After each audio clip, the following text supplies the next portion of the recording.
Hello everyone, welcome back to another video. So आज मैं अपने मास्टर अकाउंट का अपडेट दूंगा आपको इस वीडियो में। एंड मैं बता दूं कि अभी जनवरी में 25 तारीख है। सो ये मेरा जनवरी और जनवरी से पहले दिसंबर का हाफ मंथ मेरा लूजिंग स्ट्रीक चल रहा था। ठीक है। इस लूजिंग स्ट्रीक में मैंने अपना अकाउंट उड़ा दिया है, मास्टर अकाउंट जो था। एंड कुछ विनिंग ट्रेड्स भी थे, बट वो भी अनफॉर्चुनेटली चले नहीं, मतलब चले बट ऑटोमेटिकली सम ग्लिच की वजह से वो वीडियो मतलब वो ट्रेड्स कट हो गए एंड ट्रेड ने टीपी दे दिया, तो उस वजह से भी थोड़े बहुत लॉसेस हुए थे। एंड वही सब आपको इस वीडियो में आपको दिखाने वाला हूँ। ये मेरा फंडिंग का डैशबोर्ड है और डैशबोर्ड में मैं लेके चलता हूँ आपको अपने मेन अकाउंट पर, जहाँ पर ये था मेरा मास्टर अकाउंट। एंड इस मास्टर अकाउंट पर हमने ये आप देख सकते हो कि trading is currently disable for this account. And ये 23 तारीख को मेरा अकाउंट बंद हो गया था। ठीक है। एंड ये अकाउंट साइज़ था, ये ओवरऑल ये मेरा इक्विटी था। ठीक है। 5,000 विड्रॉल के बाद मैंने 3 टाइम इसमें 1% से ऊपर किया, 1 बार किया, 2 बार किया, 3 बार। ठीक है। 3% ऊपर किया था, बट मुझे 100 या $150 समथिंग बनाना था, तो दैट्स वाई आया मैं थोड़ा पुश कर रहा था, मतलब 2% एटलीस्ट। बट वो वहाँ हुआ ही नहीं और मेरा साइकोलॉजी गड़बड़ हुआ, थोड़ा ट्रेड्स नहीं चले, तो उस वजह से मुझे लॉसेस देखने के लिए मिले। ये मेरा पर वीक मतलब दूसरे वीक में मुझे $300 का लॉस हुआ, और फिर ये $100 और फिर ये $150। ठीक है। ये मेरा मतलब मेरे ज़्यादा लॉसेस थे। मैं बोल रहा हूँ कि मेरा लूजिंग स्ट्रिक चल रहा है। ठीक है। तो उस वजह से मेरा ये अकाउंट लॉस हो गया। ओवरऑल देख सकते हो, अभी मैं आपको दिखाता हूँ अपना ट्रेड, जो बैक टू बैक लॉसेस हुए हैं वो दिखाता हूँ। ठीक है। ये लास्ट मेरा $100 आया था एंड ये था 6 तारीख को। ठीक है। जनवरी में 6 तारीख को। उसके बाद ये छोटे छोटे लॉसेस हुए।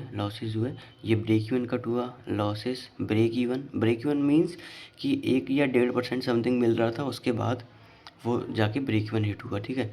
फिर ये लॉसेस हुए, फिर ब्रेक इवन हिट हुआ, फिर लॉस हुआ, फिर थोड़ा प्रॉफिट आया। ठीक है। फिर लॉसेस हुए, यहाँ पर बैक टू बैक ये ट्रेड में मुझे निकलना पड़ा। ठीक है। क्योंकि अगर मैं होल्ड करता तो ये 1:2 दे जाता, एंड इसके बाद ये लॉस, तो बैक टू बैक मेरे लॉसेस थे अराउंड, बहुत ज़्यादा लॉसेस हो गए थे इस वीक, मतलब इस मंथ में। ठीक है। तो उस वजह से मेरा ये अकाउंट ओवरऑल लॉस में चला गया। अब मेरे पास एक और फेज़ 2 का अकाउंट है, वो भी मेरा -4% में चल रहा है। ठीक है। इसमें तो मेरे ट्रेड्स अच्छे गए थे, क्योंकि ये पहले वाले ट्रेड से देखो back to back $100 60 around, and ये 100, तो उसके बीच में इसमें थोड़ा ये जो महीने में लूजिंग स्टिक था इस वाले में जनवरी में, तो मैंने इसमें ट्रेड थोड़ा कम किया था। मैं उसी को पास करने की सोच रहा था मास्टर अकाउंट को। ठीक है। इसमें ब्रेक इवन आए, बट इसमें प्रॉफिट्स आए, लॉस आए, प्रॉफिट आए, मतलब लॉस आए, उस वजह से ये 4% माइनस में है। तो हुआ क्या इस अकाउंट में कि मेरे अच्छे ट्रेड्स आ रहे थे, बट अनफॉर्चुनेटली मैंने जब अपना जर्नल देखा, जो भी मैं ट्रेड करता हूँ उसे नोट डाउन कर लेता हूँ, क्या थिंकिंग थी, क्या कैसे था, जर्नल लिखता हूँ हर ट्रेड के बारे में। ठीक है।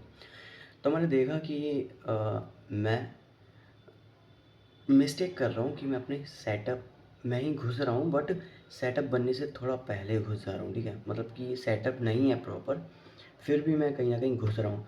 एक दिन में एक ट्रेड का रूल था, मैं 2 ट्रेड ले रहा हूँ, तो कहीं ना कहीं मैंने अपने सिस्टम को फॉलो नहीं किया, उस वजह से भी मेरा ये लॉसेस मुझे देखने के लिए मिला है। एंड मैंने प्रीवियस वीक ट्राई किया था कि ऐसी गलती दोबारा ना हो, इस वीक में सही कर लेंगे, बट इस वीक में मेरे साथ गलती ये हुई कि जब मेरा 650 अकाउंट बैलेंस था, 3% अप था, तो मुझे एक ट्रेड मिला, उसमें मेरा टीपी हिट हुआ, वो 2% और चला जाता तो मेरे $750 हो जाते। ठीक है। जो कि 5% होता है। बट समहाउ क्या हुआ, मैं ट्रेड लेके सो गया, $50 प्लस में था। एंड उसके बाद मैं जब सुबह सो के उठा, मैंने क्या देखा कि मेरी ट्रेड माइनस में कट हो गई है। ना तो ट्रेड मतलब लॉस की तरफ गई, या फिर ब्रेक इवन की तरफ भी नहीं आई, एंड वो ट्रेड लॉस में कट हो गई थी। कोई न्यूज़ नहीं था, कोई कुछ नहीं था, बट समहाउ मुझे उस ट्रेड को लॉस में काटना पड़ा। तो उस ट्रेड की वजह से मेरा अकाउंट और माइनस में आ गया, जबकि टीपी हिट हुआ था तो 5% अब हो जाता, उसमें से भी मैं अकाउंट बचा लेता, क्योंकि मेरे पास 5 ट्रेड होती फिर भी। बट समहाउ वो ट्रेड नहीं चली। इसे बोलते हैं जब आपका लक ना हो या लूजिंग स्ट्रिक चल रही हो तो कुछ भी वर्क नहीं करता है। एंड फाइनली 23 तारीख को मैंने एक ट्रेड लिया, मेरे सेटअप पे ही लिया, बट अगेंस्ट द ट्रेंड था, ठीक है। तो चांसेस थोड़े कम थे एंड वो ट्रेड में लॉस कर गया। उसके बाद मुझे एक ही ट्रेड लेना था, मैंने अगेन एक और ट्रेड ले लिया, क्योंकि वो सेम सेटअप मेरा ऐसा काटा उसने, सेटअप सेम था, अगेन सेम सेटअप बन गया, एक और सपोर्ट बना दिया उसने, फिर सेटअप बना। तो मैंने सोचा अभी ले लेते हैं, ठीक है, क्योंकि कल सैटरडे संडे है तो जो भी होगा देख लेंगे, अब लॉस तो हो ही जाए, क्योंकि वो जो अकाउंट लॉस में था उसकी वजह से थोड़ा माइंड में भी टेंशन था, मतलब कि थोड़ा ऐसा होता है ना कि या तो पूरा ही लॉस हो जाए या फिर रिकवरी ही हो जाए, वो वाला सीन था। तो मैंने सोचा चलो अगर मैं लूज़ भी करता हूँ तो कोई बात नहीं, मेरे पास थोड़ा बैकअप फंड भी है एंड मेरे पास एक अकाउंट है जिसमें फेस टू, तो मैंने उधर रिस्क ले लिया एंड वो मेरा ट्रेड लॉस में चला गया। तो कोई ना, हम एक मास्टर अकाउंट लॉस कर गए हैं, कोई दिक्कत नहीं है। अभी हम मेरा फेस टू में ट्रेड करूँगा, थोड़े एक वीक के बाद करूँगा फेस टू में भी, मैं थोड़ा सा और प्रैक्टिस करूँगा, थोड़ा सा कॉन्फिडेंस वापस आने दूंगा मैं अपना, ठीक है। सो उसके बाद फिर मैं अकाउंट्स परचेज करूँगा एंड इस बार देखो, पहले मुझे ज़रूर 2 महीने लगे थे फंडिंग अकाउंट तक आने में। इस बार इतना टाइम नहीं लगेगा जहाँ तक मैं जानता हूँ, क्योंकि एक्सपीरियंस हमारा ट्रेडिंग में कंपाउंड होता है, तो कहीं ना कहीं वो हमें हेल्प करता है आगे, इसीलिए हमें ट्रेडिंग में टाइम लगता है, ठीक है।